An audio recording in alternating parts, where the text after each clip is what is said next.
से जो महिला दिवस एक बहुत रेवोल्यूशनरी दिन है और इस दिन पे जो पुराने संघर्ष थे, पुरानी लड़ाई चली थी, उसमें महिलाओं ने ये मांग की थी कि समान काम का समान वेतन दिया जाए। जो हम काम कर रहे हैं उसका उतना ही पैसा हमें मिलना चाहिए जितना एक पुरुष को मिल रहा है। और पूरा उस समय का भी जो ढांचा था जिसमें आप फैक्ट्री में काम कर रहे हैं, अगर फैक्ट्री में एक महिला की मौत हो गई उसका कोई रिस्पॉन्सिबिलिटी नहीं ले रहा और आज भी वो ढांचा कायम है। आज भी वही पूंजीपतियों का जो ढांचा है, जो कॉर्पोरेट ढांचा है वो कायम है। उसमें जो महिला नेता निकल के आई है, महिला किसान जो सामने आए और इस बात को कह रहे हैं कि हम भी किसान हैं, हम भी ज़मीन पे काम करते हैं, हमारा भी उसमें योगदान है। ये मेरे हिसाब से बहुत ही इस आंदोलन की एक बहुत बड़ी जीत भी है। और अभी हम गाजीपुर पे खड़े हैं, अलग अलग बॉर्डर की साइड पर महिलाएं आज सामने आ रही है, मन संभाल रही है। और खास तौर पे टिकरी बॉर्डर पे अगर आज देखा जाए तो 40 से लेकर 50,000 महिलाएं वहाँ पर आई हैं, इस बात को कहते हुए कि हम भी किसान हैं, हम भी खेती करते हैं, हमसे भी सरकार बात करे। और ये सांझी लड़ाई है, हम भी हमारे आदमी लोगों के साथ खड़े हुए हैं इस लड़ाई के अंदर। तो क्या महिलाओं को अधिकार वो मिल रहे हैं जैसे पहले इसको श्रम दिवस के रूप में मनाया जाता था? जैसे आपने देखिए, बात साफ है। अभी अगर किसानी के ही तौर पे देखा जाए तो ऑक्सफैम ने एक स्टडी किया है जिसमें ये लिखा है कि 85% महिलाएं जो हैं वो खेती करती हैं, वो जमीन पे काम करती हैं, लेकिन सिर्फ 15% के पास अपना जमीन है। तो ये इतना गैर बराबरी उसमें भी है। और ये महिलाएं आज इसी बात को कह रही है कि जमीन पे जमीन हमारी भी है, उसके लिए हम भी लड़ेंगे। और आज जो इतना बड़ा अटैक जमीन के ऊपर हो रहा है, जो निजीकरण आज खेती का किया जा रहा है, वो उसमें भी अपनी भूमिका निभा रही है, कंधे से कंधा मिला के। ये जो आंदोलन चल रहा है, आपको क्या लग रहा है? एक आंदोलन आपने और देखा था दिल्ली में 1 साल पहले हुआ था, आपको नहीं लग रहा ये आंदोलन भी उसी दिशा में जा रहा हो? दिल्ली में 1 साल पहले जो आंदोलन हुआ था उसमें भी हमने देखा था, खासतौर पे मुस्लिम महिलाएं सड़कों पे उतरी थी। इस बात को उन्होंने, ये जो सरकार तथाकथित कहती है कि ये बहुत ऑप्रेस्ड महिलाएं हैं, उसको उन्होंने खत्म किया था और कहा था कि हम अपना संघर्ष लड़ सकते हैं, हम अपना आंदोलन कर सकते हैं। वो एक बहुत जबरदस्त आंदोलन हुए देश भर के अंदर, उसमें भी महिलाएं निकली। और आज ये किसानी भी आंदोलन जो चल रहा हो उसमें अगर आप देखेंगे तो महिलाएं क्या कह रही हैं, वो कह रही है कि हम जाएंगे नहीं, हम यहाँ पर 24 तक बैठने के लिए तैयार हैं, हम नहीं उठेंगे और हमको कोई खरीद नहीं सकता। ये जो पूरी बहस चलती है, पता नहीं, महिला को देखते हैं तो लोगों को लगता है कि इसको तो किसी ने कान में कुछ बोल दिया होगा, इसका अपना तो कोई दिमाग नहीं है, अपना अस्तित्व नहीं है, इसको तो समझ में नहीं आएगा, इसको कोई बहला फुसला के ले आया और बिठा दिया है। ये उस समय शाहीन बाग के लिए भी कहा गया था, इस समय आज भी कहा जा रहा है। आज भी कुछ सो कॉल्ड सेलिब्रिटीज ने बोला कि इन लोगों को पैसे देके खरीदा गया है। उसमें अगर कोई महिला किसान इतनी ब्रेव है, वो आज स्टेज संभाल रही है, मन संभाल रही है, उनसे कोई जाकर बात करे तो पूरा आपको बताएंगी। मैं क्या ही बताऊंगी, वो आपको बताएंगी कि वो किस लिए आज आंदोलन कर रही हैं, क्यों जरूरत है आज बाहर निकलने की। हमने आपको आंदोलनों में देखा है, वैसे कहाँ रणनीति में क्या कमी रही जो आंदोलन सफल नहीं हो पा रहा? क्या वजह, आखिर वजह क्या है? देखिए, आंदोलन मुझे नहीं लगता कि सफल नहीं हुआ है, आंदोलन सफल है। और एक इतना बड़ा देश के अंदर आंदोलन हुआ जिसने सबको यूनाइट कर दिया, इससे बड़ी बात क्या हो सकती है? उत्तर प्रदेश से लेके हरियाणा से लेके पंजाब, उत्तराखंड, मध्य प्रदेश, राजस्थान, हर जगह के लोग यूनाइट हुए हैं, किसान यूनाइट हुए हैं और इस बात को कह रहे हैं कि हाँ, तुम हमेशा धर्म के नाम पे लोगों को देखते हो, धर्म के नाम पे कपड़े देख के तुम उनको आइडेंटिफाई करना चाहते हो। उस समय में भी जब सीए का आंदोलन चल रहा था तो हमारे प्रधानमंत्री ने कहा था कि इनको कपड़े देख के पहचान सकते हैं कौन आंदोलनकारी हैं। और इस समय में भी कोशिश की गई, खालिस्तानी बोलने की कोशिश की गई, कभी कभी नक्सल बोलने की, कभी माओइस्ट बोले, कभी चाइना का बोले।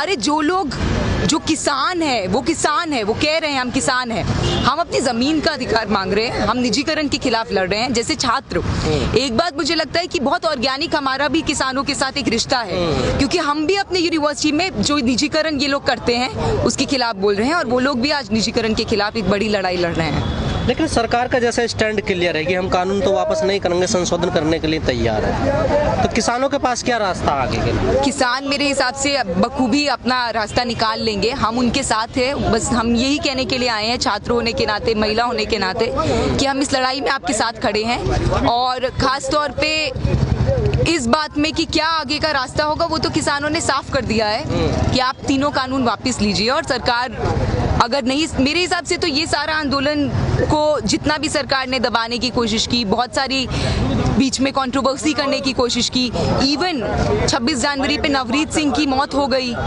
उसको भी सरकार ने इन्वेस्टिगेशन की जब डिमांड आ रही है कि आप उसमें अनबाइज इन्वेस्टिगेशन करिए, देखिए कि उसमें क्या है। अगर उनके फादर बोल रहे हैं, उनके ग्रैंडफादर बोल रहे हैं, तो आपको इन्वेस्टिगेशन करने में क्या दिक्कत है?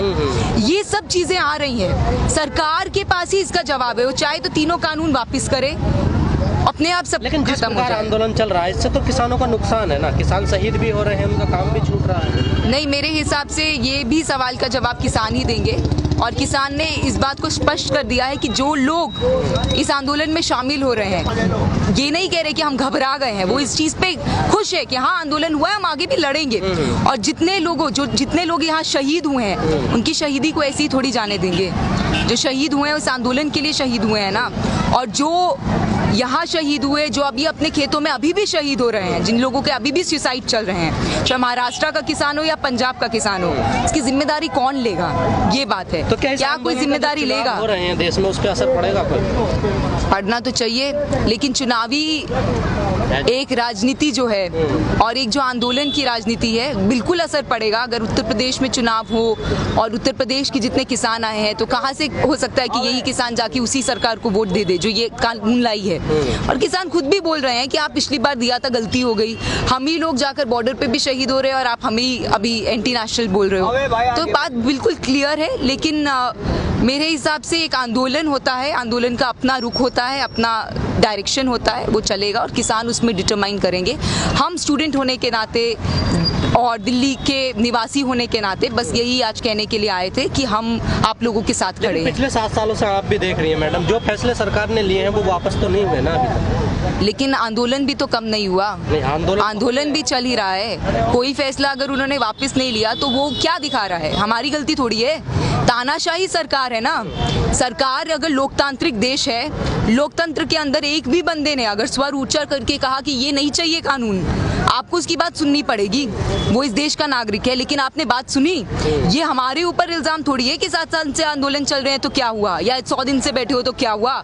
हम थोड़ी जिम्मेदार है, सरकार जिम्मेदार है। सरकार अगर पूछे ना, कोई फर्क नहीं पड़ता ना इन आंदोलन, तो सरकार को डूब मरना चाहिए ना। सरकार कैसी हुई फिर? सरकार की जिम्मेदारी है। वो कह रहे हैं वोट तो हमें दे रही है जनता। बात सरकार के ऊपर है कि अगर कोई 100 दिनों से बैठा है दिल्ली के अंदर, या उस समय जब डोनाल्ड ट्रंप को आप वेलकम कर रहे थे और दिल्ली के अंदर प्रदर्शन चल रहे थे, तो किसकी जिम्मेदारी होगी? हम तो प्रदर्शन नहीं कर सकते, हम तो देश के नागरिक के प्रदर्शन करेंगे, अपनी बात उठाएंगे, आपको कहेंगे कि इस चीज को मानिए, ये जो कानून लाए हैं गलत है। इससे ज्यादा क्या करेंगे? लेकिन आप सरकार है ना, हुकूमत है, लेकिन तो आपको मानना चाहिए। ये भी है ना, अगर हम गलत काम करते तो हमें जनता वोट क्यों देती? वोट तो हमें दे। अरे तो यहाँ आकर देखे ना, तो ये भी तो जनता है, हम जनता नहीं है क्या? और कैसे वोट मिलता है? क्या हम लोगों को पता नहीं है कि इलेक्शन मशीनरी कैसे चलता है? मीडिया जो सबसे बड़ा हथियार सरकार ने बना लिया। अगर फेयर डेमोक्रेसी, अगर डेमोक्रेसी है, लोकतंत्र है, फ्री एंड फेयर इलेक्शन है, तो सारी इंस्टीट्यूशंस के अंदर आपको अपने लोगों को बिठाने की क्या जरूरत है? मीडिया को खरीदने की क्या जरूरत है? मीडिया पे सेंसरशिप करने की क्या जरूरत है? स्टूडेंट्स जो आपके खिलाफ आंदोलन कर रहे थे उनको अरेस्ट करने की क्या जरूरत थी? अभी किसानों पे इतना फर्जी FIR करने की क्या जरूरत थी? अगर आपको लगता है कि ठीक है जो भी हो रहा है, ये 10 लोग बैठकर शोर मचाते रहेंगे, आपको तो लोग वोट कर रहे हैं, तो इतना क्रैकडाउन क्यों कर रहे हो भाई? कितने किसानों पे FIR हुआ है? कितने किसान मिसिंग है? क्या कोई अकाउंटेबिलिटी है? बार बार कहा जाता है मैडम, जितने भी आंदोलन में हम जा रहे हैं, चाहे शाहीन बाग हो, ये तमाम आंदोलन की मीडिया बिका हुआ है। जब मीडिया बिका हुआ तो कोई भी खरीद सकता है फिर तो उसको।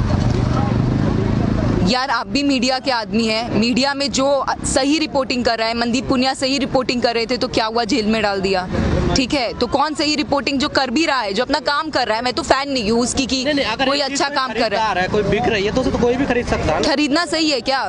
खरीदना ही तो सही नहीं है, उसको बचाने की लड़ाई है, उसको खरीदने की या बेचने की लड़ाई नहीं है। बात साफ है, लोकतंत्र है, आप बहुत सारी पार्टी आती है, बहुत सारी पार्टी जाती भी है, ठीक है, और एक सिस्टम बना होता है जिसमें एक मीडिया होता है, जुडिशरी होता है, एग्जीक्यूटिव होता है, आर्मी होता है।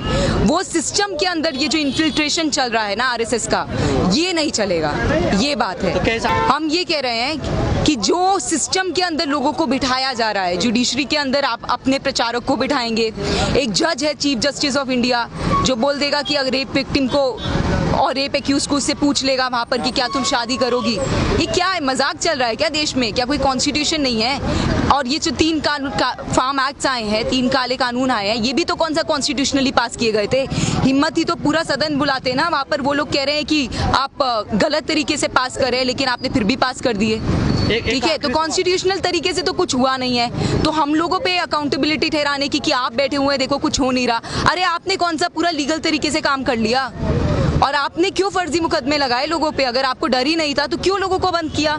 डर ही नहीं था तो यूएपीए जैसे टेरर एक्ट के अंदर स्टूडेंट्स को बंद क्यों किया? सीए प्रोटेस्टर्स को बंद क्यों किया? ठीक है, ये बात है। लेकिन एक मेरा आखिरी सवाल, जिस प्रकार से किसान नेता जाके पंचायतें कर रहे हैं और एक जागरूक अभियान चला रहे हैं पूरे देश में, लेकिन कृषि मंत्री कह रहे हैं कि भीड़ इकट्ठा करने से कानून वापस नहीं होता। भीड़ तो इन्होंने भी इकट्ठा की थी, इमरजेंसी लगा था तो भीड़ ही इकट्ठी हुई थी, संपूर्ण क्रांति का नारा लगा था उस समय में भी। ठीक है, और देश आज़ाद भी भीड़ इकट्ठा होने से ही हुआ था। ठीक है, तो आंदोलन होते हैं, जनता के आंदोलन होते हैं, आंदोलन हुकूमत को गिरा भी सकते हैं। अभी शायद ये बहुत ज़्यादा अहंकार के अंदर है, लेकिन हुकूमत 24 आने में भी बहुत ज़्यादा समय नहीं है, गिर भी सकता है। ये भी तो सच्चाई है ना, वोट डालते टाइम तो लोग इन मुद्दों को भूल जाते हैं ना, जब तो कोई और ही मुद्दा होता है। ये तो आप भी जानते हैं भली बात। अब वही बात है कि जिस दिन जनता समझ जाएगी कि शायद ये जो पूरा नफरत की राजनीति घोली जा रही है उससे ऊपर उठ के भी हमारे खुद कुछ मुद्दे हैं, तो उस दिन शायद सब चीज़ें ठीक हो जाएं। लेकिन ये नफरत की जो राजनीति है उतना ज़बरदस्त जहर है, इंजेक्शन है, जो हर समय चुनाव से पहले सरकार लगाता रहता है। और सिंपल बात है, ये तो मतलब कितना पुराना फॉर्मूला है, अस वर्सेस देम कर देता है। देखो तुम ये हो, वो अलग है, वो अलग दिखता है। और पूरा इनका, इन्होंने जो खुद कहा कपड़े देख के पहचान लो, कितने लोगों को पहचानोगे? बात साफ है, अलग अलग कपड़े वाले लोग यहाँ पर आज आए हैं। हम महिलाएं हैं, यहाँ पर आपको सिख किसान दिखेंगे, आपको हरियाणा के किसान दिखेंगे हुक्का के साथ, सब आए हुए हैं क्योंकि मुद्दा एक ही है।